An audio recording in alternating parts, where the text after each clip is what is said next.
Martin Cowan back in the chair from Nick. I've now got RitwikKhare with me, who's the Chief Business Officer of International Hotels and Key Accounts, I need to get that right, for MakeMyTrip. Absolutely. I'd like to think that a tnoooz audience knows about MakeMyTrip, India's biggest OTA by some distance. It's got a partnership with Ctrip. And what we're going to talk to Ritwik about is a couple of things, sort of Indian domestic market, but to kick off with the Indian outbound market. Now, there's a lot of talk around the scale of the Chinese market, but the Indian outbound market is pretty big as well. So maybe just give us an idea about the Indian outbound market. I think the Indian outbound market is currently at a size of about 20 million people who travel outside every year. There are several reports and all sorts of indicators which tell us that this number is going to, kind of gallop to a 50 million kind of number, which is a 50 by the end of 2020. That just means that everyone's going to be prepared for managing that many outbound travelers at a growth rate of about 350% over 3 years, which is actually going to be very interesting from an outbound opportunity point of view for us. Internally at MakeMyTrip, we are looking at that segment very, very seriously. We've now started going about making preparations on how do we actually do provisions for our customers to get direct deals on hotels, to get the direct access to the best activities, to get access to the best transport mediums. And I think this is going to be the fastest growing segment for us internally for the next few years. Okay, so where are Indian outbound travellers currently going when they leave India? And do you think that's going to change in this big growth period over the next 3 years? Yes. So I think, so essentially two parts to the question. So currently I think there's a lot of interest in Europe. There's a lot of interest in parts of America. And then there's obviously a lot of small short haul use case, 3-night, 4-night use case in what we call as a 5-hour destination range. So in that range comes in pretty much your entire Southeast Asia. Thailand and Dubai are absolutely top markets for Indians to go on short trips to. The minute actually the long hauls happen, Europe is pretty much number one from an interest point of view, followed by the US. Okay. In Europe, I think UK is very popular. France, Paris as a city is very popular. And there are upcoming segments like Spain, which are becoming very, very interesting as well. So when Indian travellers are travelling Indian outbound, I mean, what sort of properties are they staying in, and more relevant, what sort of properties are you selling to them? So there are actually, given that the size is big and is going to become, when you grow at a pace of about 200-300% on this base, I think what is relevant to know is that every segment is large enough. So there is a market there for the ultra luxury. So whether you look at the big resorts in Dubai, whether you look at the big luxury properties in central London, for them Indians are one of the top segments. So there is a segment for the ultra luxury. There is a big segment for what we like to call the mid-scale and upper-scale properties. So in the range of $100 is a good sweet spot for Indians. There's also a growing interest for apartments and for non-hotel properties as well. And we are also working on kind of getting our partnerships on that segment going. So all in all, given the size, I think these are a few of the relevant segments which we'll see the fastest growth in. The mid-scale, and I would say the alternate accommodation, as we call it, non-hotel properties. So how are you sort of sourcing this inventory? Are you sort of taking inventory from sort of bed banks, or are you looking to sort of negotiate your own sort of direct contracts with hotels, presumably because you've got such a large market? Absolutely. So I think it's both. Yeah. So given our large business and the interest which the global brands and pretty much every hotel company in the world has a lot of interest in India and the future that it promises, we have our own direct partnerships with pretty much all the big brands. We have our own direct connects with all of them. Outside of the big brands, we have a strategy where we actually go to some of the cities and do our own direct contracting with the standalone hotels as well. And then outside that, the third big segment is basically through partnerships. So we have very good partnerships with some bed banks. We have some partnerships with some of our OTA friends. and that completes our entire inventory proposition. Okay, you mentioned earlier that this sort of like the Indian outbound is you're looking at sort of attractions, you know, other transportation, other things like that. It's not necessarily what your day job is you're the hotels guy. Right. But I mean, what is Make My Trip doing sort of internally to make sure that it can sort of deliver to the Indian outbound everything that they want from Make My Trip? Yeah, so I think that's a good question. For us, there are two parts to this. One is how do you sell, and the other is how do you get the supply.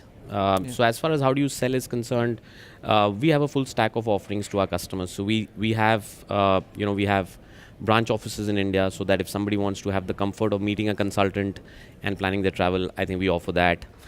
We have a big telephone assisted sales channel. We have a very unique model in India called holiday experts. These are people actually who have largely women who have taken a break in their careers, who wanted to come back and start on a partial commitment basis, and they work with us and they work with our travel leads, and they kind of give consulting to our potential customers. Then we have the entire big online medium, and I think online holiday buying is also seeing a huge surge now. So we have some customized packages, we have some off-the-shelf packages, and we try to make the content there richer and richer so that people are actually able to buy them without having the need to get some consulting help. Okay, so there is still a role for sort of offline and call centers. Absolutely, because we want to be we want to give customers the choice in terms of how they're comfortable booking their travel, and especially if it's a long haul travel, you need a lot of iterations with your itinerary. You need to get your combinations with flights and hotels and what you will do and how you'll plan your days. And not everyone likes to do it themselves. Some prefer assistance. And for that, we have a very robust methodology of doing that. Having said that, there is a young population which wants to kind of pretty much plan everything on their own. And in fact, I have a lot of people who come to us and say that, the buying process itself is as much fun as the traveling process. So I think that we try to enable through various content mediums and various interventions online. Okay. As far as the second part of the question is, which is on the supply side, what we are doing is actually we are very focused on building a very strong platform so that suppliers can connect. So just like on the consumer side, we have a very focused product approach. We have an equally aggressive approach on productizing our supplier services.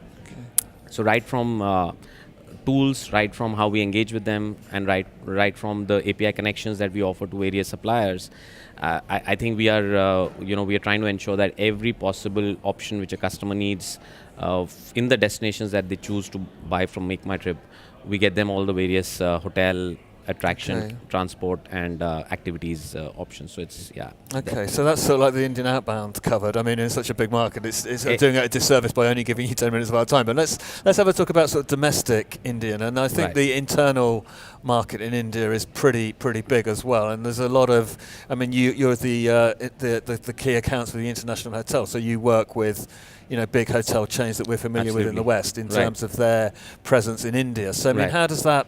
What sort of scale of business are you doing sort of internally in India domestic? So domestic, I think we are currently, I mean, like you mentioned, we are the market leaders as far as India is concerned. We have two consumer brands out there, Go Ibibo and Make My Trip. Between the two put together last year, last year we delivered about 16 million room nights. 16. Yeah, 16. And it's a very fast growing business from there on. There is absolute focus as far as, and just like we mentioned on the outbound side, there is a very fast growing segment in India as well of branded segment. Customers prefer to have the comfort and the reliability of a big brand. And from whatever I hear and talk and converse with my with my business partners in these hotel chains, they're all also looking at India very, very seriously. In fact, all of them have big plans of inventory addition in India in the coming years. And I think that'll make the market a lot more exciting. That'll make the market grow even faster. And statistically, last couple of years have been quite good. In fact, there's been a good increase in occupancy rates. We've started hitting about 65-66%, up from about 58% 2-3 years back. Okay. So it's a good healthy increase in in the domestic travel as well. And is that sort of business travel or leisure travel? I mean, or a bit of both? I think a bit of both. But we see a lot of focus now coming in on the leisure market as well. Yeah. And even some of the big global brands that I was talking about are very focused on the leisure side now. In fact, all of them are actually looking at how to kind of capture the leisure market in India, which has a lot of internal domestic demand. People are taking these weekend breaks, staycations. Both have started becoming much more a route that customers take, which was not the case 3-4 years back. In fact, the staycations market is I think out there and booming fast. And I think that's going to add to the excitement in the market. So I mean, just is Airbnb, active in India, and how is that making you, as the hotel guy at MakeMyTrip, is that making you having to work harder or work differently? I'm just wondering what effect it's having in the Indian markets. So internally in India, we haven't really seen the Airbnb story play out that aggressively, and there could be various reasons for that. I think my personal hunch is that there are two reasons why the India Airbnb story is not looking as aggressive yet. I think one is that the price points on hotels are still not very expensive.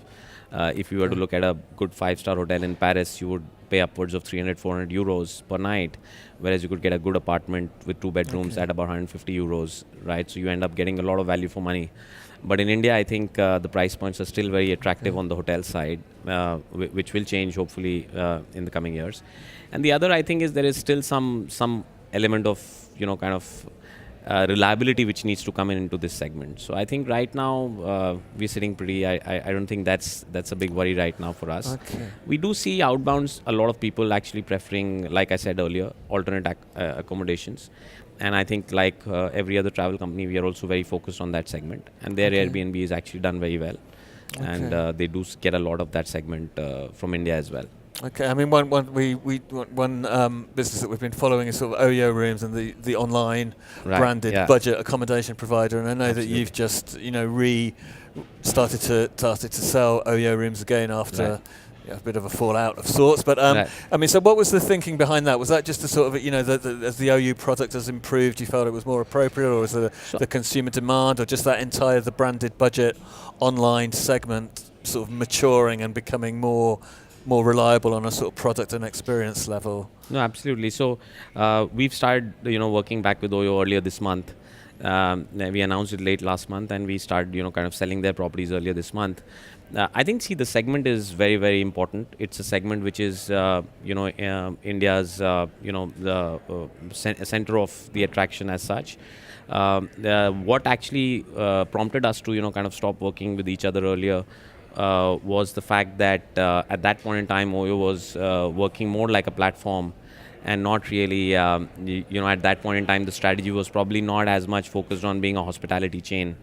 Of late, with our interactions with them, with our interactions with various other players in the ecosystem, and our own understanding of their model and what we see in the market, I think Oyo has kind of done a very strategic shift towards making a very big hospitality play as far as the budget side is concerned.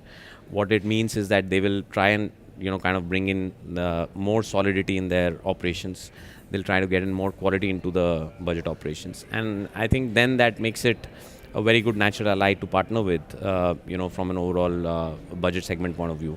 Okay. And we don't see any conflict of interest as far as once they actually have outlined that they are going to be very, very focused on being a full-fledged hospitality player. Okay, and that just gives you, additional inventory to serve to your client base. Okay. Absolutely, and they've done a phenomenal job of kind of growing that segment, and I think we are looking forward to a good partnership on this one. Okay, well that's a nice point on which to round off. A friendly note to end. So, RitwikKhare from MakeMyTrip, thanks very much. Thank you. I've got a couple of interviews lined up coming up shortly, so don't go away. This is tnoozLIVE at ITB, presented by Travelaer. Thank you.